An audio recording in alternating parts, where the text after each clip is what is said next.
লুচু। আচ্ছা দেখেন, আমরা নর্মালি বলতে পারেন যে ম্যাডাম আমরা এতদিন শিখলাম যে যেই আইডিয়া আছে এখানেই করব, তাহলে এখন আবার এখানে কেন করলাম? অ্যাকচুয়ালি কাহিনীটা হচ্ছে কাস্টমার নেম, দেখেন কি লেখা আছে আমাকে একটু বলেন। প্রথমে বি, তারপরে সি, তারপরে বি, তারপরে সি, তারপরে ডি, হ্যাঁ ই, এটা চলে আসে আর কি, এফ সাজেশনে যা আসে সেটা চলে আসে, যে কোনো এক সময় কাস্টমার নেম লিখছেন না, এটা চলে আসে। আচ্ছা, তারপর দিলাম, দেওয়ার পরে সেভ দিলাম। এবার আমি যে ফর্মুলাটা একটু আগে করলাম, যে ট্রু ফলস আনলাম, সেটা অ্যাকচুয়ালি এইখানে হবে। হ্যাঁ, এখানে হবে কেন? কারণ আমরা এখানে ইনপুট দিব, এখানে ইনপুট দিব, আর এখানে হচ্ছে সেই ডাটা পড়বো, ওইখান থেকে ডাটা এখানে পড়বো, এই জন্য হচ্ছে হেল্পার টেবিলটা নিলাম। এই কথাটা কেন করলাম? সরাসরি স্ট্রেট ফরওয়ার্ড এখানে কেন করলাম না? এর পিছনে কাহিনী হচ্ছে এই যেটা লিখছে যে customer name should B field according to customer ID, অর্থাৎ ড্রপডাউন আকারে এখানে সব কাস্টমার আইডি থাকবে। আপনি যখন কাস্টমার আইডি 1 দিবেন তখন যেন বি এখানে পড়ে, বা সি দিলেন সি যেন এখানে পড়ে। এই ব্যবস্থাটা করার জন্যই আমরা এত হেল্পার টেবিলের সহযোগিতা নিলাম। এবার দেখেন কাস্টমার আইডিতে আমরা কি বলছি, একটু আগেও বলছি যে আমি কোথাও এক জায়গায়, সেলের কোথাও এক জায়গায় আমি কি করে নিব, ফর্মুলাটা লিখে নিব যে অ্যান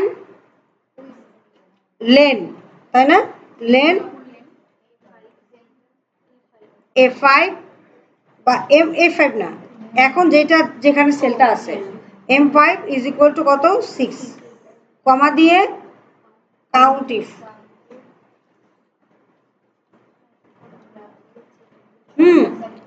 এই পুরো সেল দেখি এবার হয় কিনা, এবার নিছে F4, হ্যাঁ কমা দিয়ে এটা ইজ লেস দেন কত 2, ওকে, কমা দিয়ে এবার ইজ নাম্বার, আর কিছু নাই, কারণ এখানে আমাকে কোনো আলফা নিউমেরিক কিছু দেয় নাই।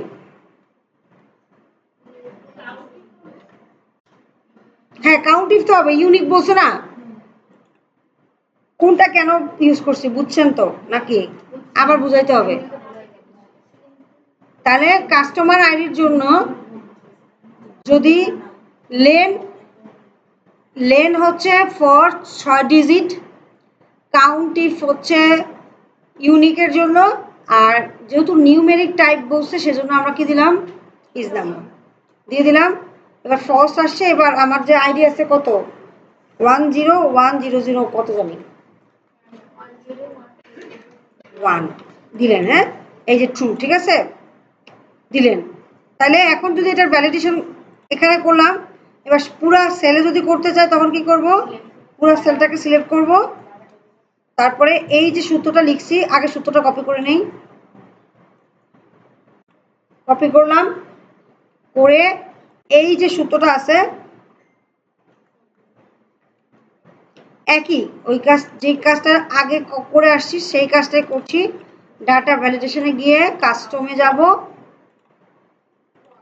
আর ফর্মুলা ফিল্ডে এটা বসায় দিব, বাস ওকে, ঠিক আছে।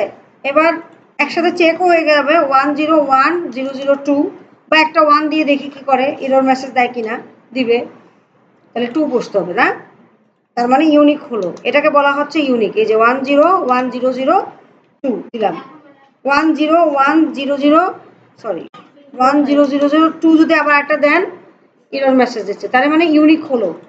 এবার আমি একটু বেশি নাম্বার দিয়ে দেখি, হ্যাঁ হ্যাঁ করতে পারেন, ধরুন একটু বেশি নাম্বার দিয়ে দেখি এরর মেসেজ দেয় কিনা, ইয়েস দিছে, ঠিক আছে। এবার আলফা নিউমেরিক দিয়ে দেখি, দিচ্ছে, ঠিক আছে। তার মানে আমার সমস্ত 3টা ভ্যালিডেশনে আমার কি হচ্ছে ডান, ঠিক আছে, 3টা ভ্যালিডেশনে ডান, 6 পর্যন্ত তো আছে তাই না, আচ্ছা তাহলে এখানে এটা এটা কি করছি ম্যাডাম, এটা ম্যানুয়ালি লিখছি, এটা আমি কোনো সূত্রমূত্র ইউজ করি নাই, ম্যানুয়ালি এটা লিখছি BCD, হ্যাঁ। এবার কাহিনী হচ্ছে এই জায়গায়, এখানে কি করব, সব কাস্টমার আইডিগুলোই আনবো, কিন্তু কি আকারে? লিস্ট আকারে। লিস্ট কোত্থেকে লিস্ট পাবো? এই যে, ঠিক আছে। তাহলে ডাটা ভ্যালিডেশনে গিয়ে লিস্ট আর সোর্স আকারে এরা সবাই ওকে দিয়ে দিলাম। এবার দেখেন ড্রপ ডাউন আকারে সবাই চলে আসছে, রাইট। এবার আমি এখানে যা চুজ করব তার উপর করসপন্ডিং ডি আসবে। আমি যদি চুজ করি 6 তাহলে এখানে যেন এফ আসে। এইটাই হচ্ছে কাহিনী। Customer name should be fill according to customer ID. এটা হলো এই সূত্র দিয়ে ফিল আপ করলো। কিভাবে করব? ভিলুকআপে জানি, আমরা জানি ভিলুকআপ। লুকআপ ভ্যালুকে পাশের সেল, কমা টেবিল অ্যারেকে এই টেবিল অ্যারে। এবার কলাম ইন্ডেক্স নাম্বার কত? 2, 0 ব্র্যাকেট ক্লোজ। এই যে এফ। আপনি যদি এখানে 1 দেন তাহলে যেন বি আসে, ঠিক আছে। এইভাবে আমাদের আর কি করতে হবে। এইটুকু ওই কথাটুকু লিখে দেখে আমরা এই যে ঘুরে প্যাঁচে কাজটা করলাম। হ্যাঁ হ্যাঁ, এগুলো এনে কেন? কারণ এখানে আমি কিছু দেইনি, যখন দিব তখন সত্যি চলে আসবে। বুঝছেন? বুঝতে পারছি? মানে ঘুরে পেঁচে করছি এই কারণে, কারণ হচ্ছে আমার এখানে এই টার্মসটা বলছে যে customer name should be fill according to customer ID. এবার মিটার রিডিং ডেট তেও একটা ভ্যালিডেশন বলছে যে জুলাই 1, 2023 থেকে জুন 30 পর্যন্ত হবে। এইটুকু অংশের মিটার রিডিং ডেট, মানে আজকের ডেট যদি দেন, আজকে হচ্ছে 19 নভেম্বর 2025, সেটা কি নিবে? জান্নাতুল বলেন, নেবে? মিটার রিডিং ডেটে কি করবেন?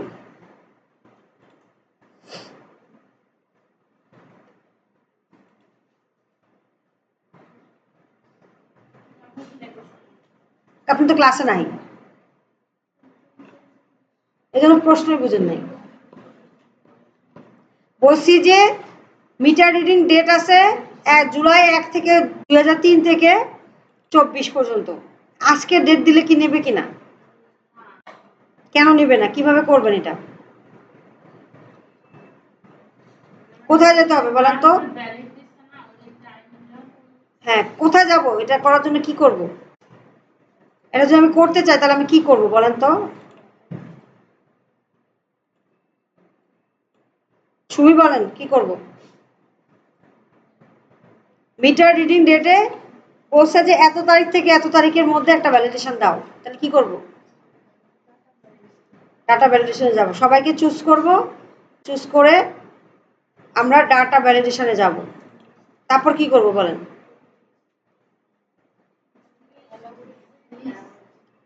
না, মানুষ এটা শুনে বলতে হবে না, নিজে বুদ্ধি করে বলেন। অ্যালাউ ফিল্ডে হচ্ছে ডেট দিবেন, ডেট। এবার বিটুইন, তাই না? ডাটা ফিল্ডে দিবেন বিটুইন। এবার বিটুইনে কোন ডেট দিবেন? তাহলে লিখবেন কিভাবে? জুলাই 1, তাহলে 107 এভাবে লিখবেন। হ্যাঁ, 07/01/2023। আর এন্ড ডেট কি হবে? 07 না 6?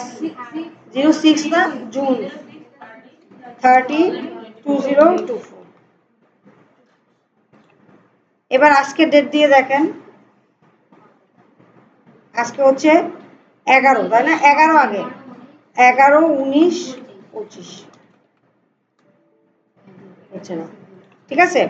তাহলে এখানে যা মেসেজ আছে, প্রথমটা কত আছে বলেন তো? কত আছে? ডিসেম্বর কত জানি, তাহলে 12/15 না 2023 দিলাম। এটা লিখতে হবে না তো, আপনার তো সিস্টেম আছে।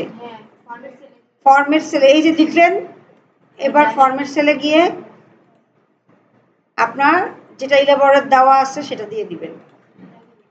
এই যে এখানে যদি যেভাবে লেখা আছে সেটা যদি না থাকে, আপনি চাইলে কাস্টমে গিয়েও নিজে তৈরি করতে পারেন, ঠিক আছে। এই যে এরকম আসছে, তার মানে হয় নাই নাকি? তাহলে কেন এরকম আসলো? জায়গাটা পাচ্ছে না। হ্যাঁ, ঠিক আছে। এবার বাকি যা আছে 25 15 যা আছে দিয়ে দেন,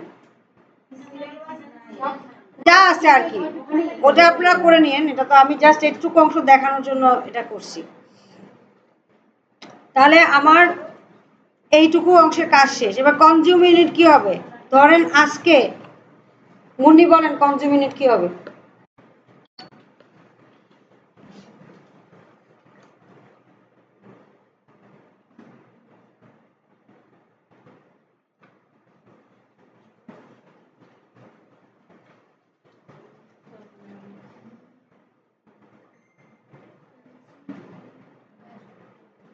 কনজিউম ইউনিট কি হবে?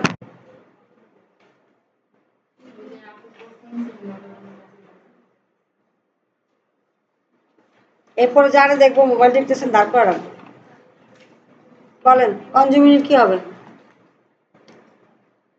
চাঁদনি বলেন, চেষ্টাই তো করতেছেন না। কারেন্ট ইউনিট বিয়োগ প্রিভিয়াস ইউনিট। ধরেন আজকে জুলাই মাসের 1 তারিখ, তখন আপনার বাসার কনজিউম ইউনিট মানে আপনার ইউনিট আপনি খরচ করছেন ধরেন 0, মাস শেষেও কি 0 থাকবে? মাস শেষে কত হবে? কিছু একটা হবে, 20 25 30 100 যে যেরকম খরচ করেন। তাহলে আমরা তখন কি করি? কত সাথে কত বিয়োগ দিই?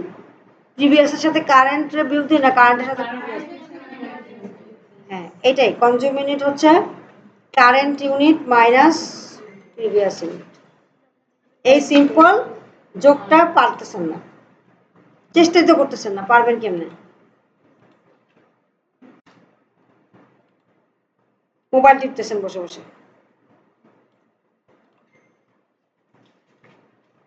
ঠিক আছে, তাহলে কি হলো?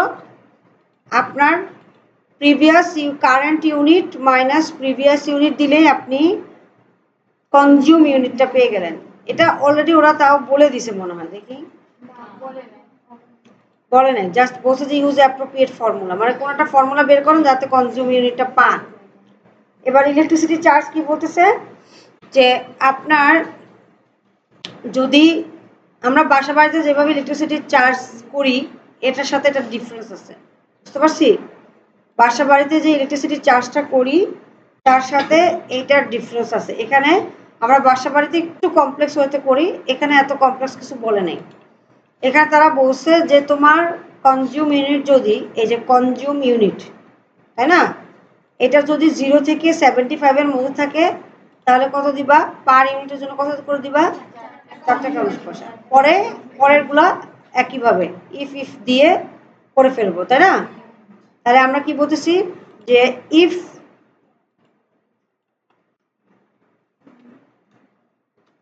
আমার কনজিউম ইউনিট যদি কত কত হয় 75 এর নিচে হয় তাহলে কত দিব? 75 বা তার নিচে, তাই না? তাহলে কত দিব? প্রত্যেক এটা ইন্টু 4.19। কাকে গুণ করলাম? কনজিউম ইউনিট যদি 75 এর নিচে হয় তাহলে কনজিউম ইউনিট ইন্টু প্রত্যেক ইউনিটের জন্যই আপনি 4.94 দিয়ে গুণ করবেন, 19 দিয়ে গুণ করবেন। এরপর নেক্সট, যদি না হয় তাহলে নেক্সট ইফ যে 200 এর কম হয়, এটা যদি 200 এর কম বা তার সমান হয় নাকি, তা 200 কেন হলো না? তাহলে কত দিবেন? একই সেম। এখানে ওই যে বিয়োগ করতে হবে না যে এটা কত বেশি কত কম, এগুলো বিয়োগ করতে হবে না। কত? 5.72। ঠিক আছে, এটা স্ট্রেট ফরওয়ার্ড, আমি স্ট্রেট ফরওয়ার্ডই করতেছি। কেন? কারণ আমার এটার এত দরকার নাই। F5 যদি 400 নাকি 200 পরে কি আছে 400, 400 কম বা তার সমান হয় তাহলে কত দিবেন? F5 into 6.3। আর আরটা হবে F5 যদি 500 কম হয় বা তার সমান হয় তাহলে এই এটাতে আমরা বাসা বাড়িতে হিসাব করি যে 75 ইউনিটের বেশি হলে, ধরুন 200 ইউনিট হয়েছে, তাহলে প্রথম 75 ইউনিটের জন্য 4 4.19 দিয়ে গুণ করি, এরপর 75 ইউনিটের পরে আর কত আছে 200 থেকে 75 ইউনিট বিয়োগ করে তারপর তার সাথে এই গুণ করি বাসা বাড়িতে এটা করি, কিন্তু এখানে তা করার দরকার নাই। কেন করার দরকার নাই? কারণ এখানে ওরা এ ধরনের কিছু বলে নাই। যদি বলতো 500 কম হলে বা তার সমান হলে কত 9.9, আর আদারওয়াইজ হ্যাঁ করছি F5 ইন্টু 11 এবার সবগুলো ইফকে কাট বন্ধ করেন। দিচ্ছি দাঁড়ান, এত কষ্ট করে লেখা লাগবে না, আমি দিচ্ছি।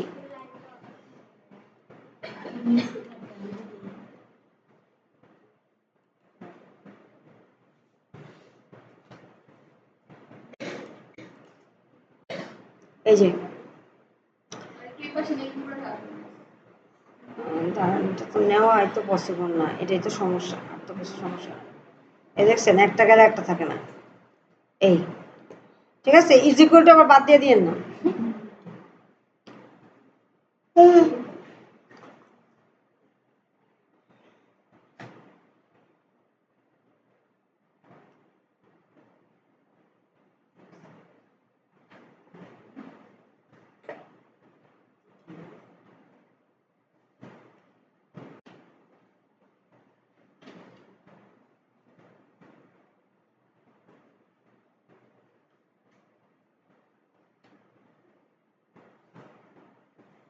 ঠিক আছে, পারলাম। এরপরে নেক্সট এটা হয়েছে। এবার হওয়ার পরে এটা বাকিরা যাতে পায় তার জন্য ব্যবস্থা কি, টান দিয়ে দিব। এখানে তো আমি কোনো কিছু লক করি নাই, তাই না? লক করার ইস্যু নাই, এটা ছোট ছিল, কিছুই না। এরপর সার্ভিস চার্জ কি বলছে, লাস্টের ইউনিটটা দেখি তো একটু, 45214 ঠিক আছে। লাস্টের ইউনিটে বলছে যে সার্ভিস চার্জ ইউজ ফর্মুলা বলছে টাকা 500 করে সার্ভিস চার্জ দিতে হবে যদি কনজিউমার কি করে মিনিমাম ইউজ 1 ইউনিট ইলেকট্রিসিটি। আপনার ইলেকট্রিসিটি মিটারও আছে, আপনার বাসায় ইলেকট্রিসিটি মিটার আছে, কিন্তু আপনি বাসায় নাই পুরো মাস, তাহলে কি কোনো ইলেকট্রিসিটি কনজিউম ইউনিট হবে? প্রিভিয়াস ইউনিট 0 ছিল, পরের কারেন্ট ইউনিটও 0, মানে আপনি বাসা বাড়িতে সব কিছুই আছে বাট আপনি কোনো ইলেকট্রিসিটি ইউজ করেন নাই, তাহলে কি কোনো চার্জ দিতে হবে? ওরা বলতেছে যে না, যদি কনজিউমিং ইউনিট মোটামুটি 1 ইউনিটও হয় তাহলে 500 টাকা দাও, আদারওয়াইজ যা আছে 0 থাকবে। তাহলে আমরা এটা কি করতে পারি, যে আমরা লিখতে পারি যে ইফ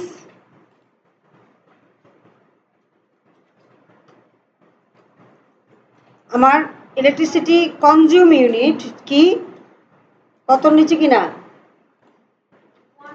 0, হ্যাঁ 1-এর বেশিও দিতে পারেন, 1 বা তার বেশি কিনা, বা 0-র নিচে কিনা। 0-র নিচে আর কি থাকে না, 1-এর নিচে কিনা, হ্যাঁ কনজিউম ইউনিট কি 1-এর নিচে কিনা, যদি হয় তাহলে কি দিব 0, আদারওয়াইজ 500।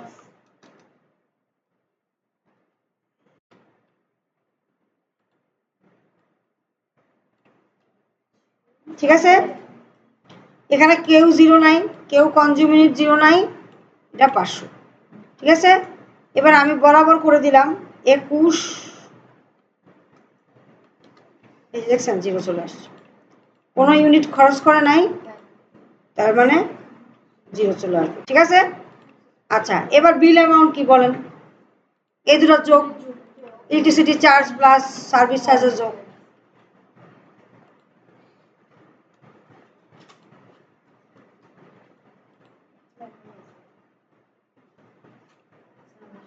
এবার র্যাঙ্ক কি, আগে যে র্যাঙ্ক করছি সেটাই,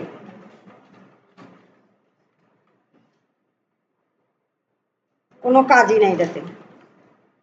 একটা কাজই আছে শুধু প্রথমে। তার নাম্বার কে, নাম্বার বিল অ্যামাউন্টের ঘর, কমা, রেফারেন্স কে, এরা সবাই, তাই না? র্যাঙ্কে কি ঘটে? র্যাঙ্ক দিয়ে কি ঘটে বলেন তো দেখি, একজন বলেন, সাদনি বলেন, র্যাঙ্ক দিয়ে কি ঘটে? ধরতেই পারতেছি না। এই পাইছি, কার সিরিয়াল? আমার।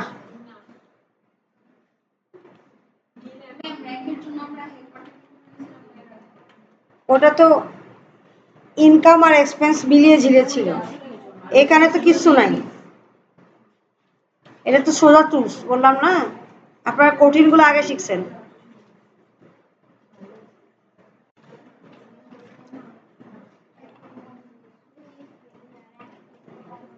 ঠিক আছে, এবার ডিসেন্ডিং অ্যাসেন্ডিং যা পারেন দিয়ে দিবেন। এবার আমরা বলেন যে এখানে 2 বা 4 আসলো কেন? সেম, যদি একটু উল্টা পাল্টা হতো তাহলে ডিফারেন্স আসতো। ঠিক আছে,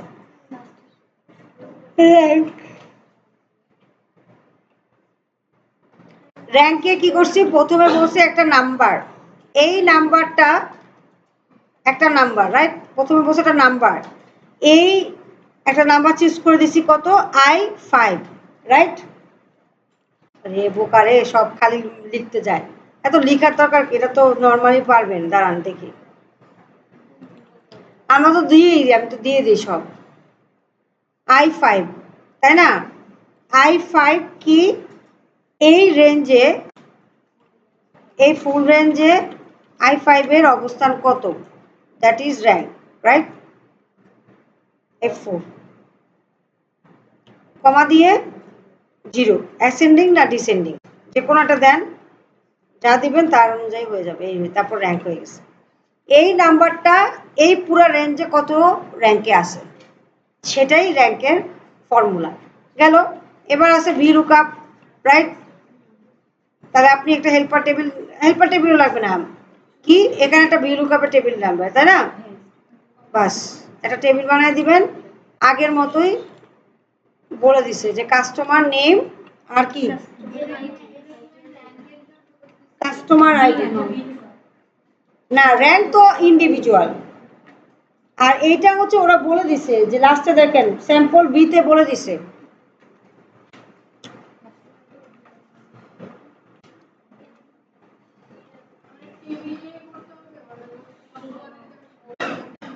হ্যাঁ করেন, যেমনি পারেন করেন, সমস্যা না, বিল অ্যামাউন্ট।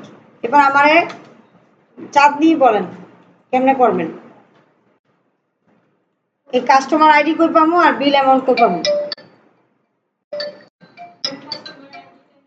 এক সেকেন্ড,